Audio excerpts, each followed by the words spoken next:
Hi friends, అందరికీ నమస్తే. Welcome back to JRS Lux. అందరూ ఎలా ఉన్నారు? అందరూ బాగున్నారా? ఇంటర్ తిప్పేస్తున్నారా? పకోడీ అండి, ఉల్లిపాయ పకోడీ.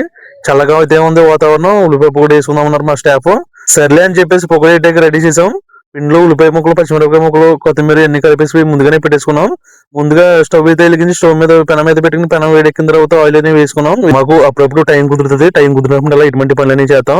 ఇప్పుడు ఆయిల్ వేడెక్కిన తర్వాత మనం ముందుగా కలిపి పెట్టుకున్న పిండి అనేది ఒకసారి అలా కలుపుకున్న తర్వాత చిన్న చిన్నగా మనం పిండిని తీసుకుని చిన్న చిన్నగా వేసుకోవాలి. ఒకేసారి వేయకూడదు, ఉండల కింద అయిపోద్ది.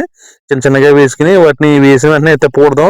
2-3 నిమిషాల పాటు అలా వదిలేయాలి. 2-3 నిమిషాలు చెప్పాడు కదా అని చెప్పేసి 2-3 నిమిషాలు అలా వదిలేయొద్దు, మాడిపోతాయి. ఒకసారి వాటిని చిన్న చిన్నగా వేసుకున్న తర్వాత అవి ఒకసారి తిప్పుకోవాలి. గరిటెట్టి తిప్పుకుని అటు సైడ్ ఇటు సైడ్ తిప్పుకోవాలన్నమాట. గోల్డెన్ కలర్ లోకి వస్తాయన్నమాట. చాలా టేస్టీగా అయితే ఉంటాయి ఉల్లిపాయ పకోడీ. ఈవినింగ్ టైంలో స్నాక్స్ లాగా మిర్చి బజ్జీ గానీ, పకోడీ గానీ, సమోసాలు గానీ అటువంటివి తింటే నాకు చాలా ఇష్టం. మీలో ఎంతమందికి ఇష్టమో కామెంటింగ్ అయితే చేయండి. సరదాగా నేను ఈవినింగ్ టైం కాబట్టి చల్లగా ఉంది కాబట్టి వాతావరణం కూడా బయట పకోడీ అయితే ఇంట్లో ప్రిపేర్ చేస్తున్నాము.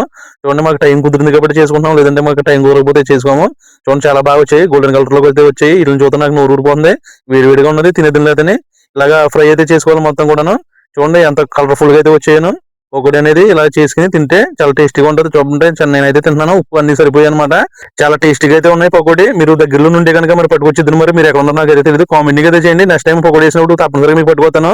చూడండి, మా టైగర్ ఎప్పుడవుతాయో పకోడీ అని చెప్పేసి వెయిట్ చేస్తుంది. ఈ పకోడీ వేసేలోపు ఈ పకోడీ అంతా నేనే తినలా ఉన్నాను. ఎందుకంటే చాలా బాగున్నాయి. మరి మొత్తం తినేసిలా ఉన్నాను. మా స్టాఫ్ అయితే గుంజిలా లేని నేనైతే.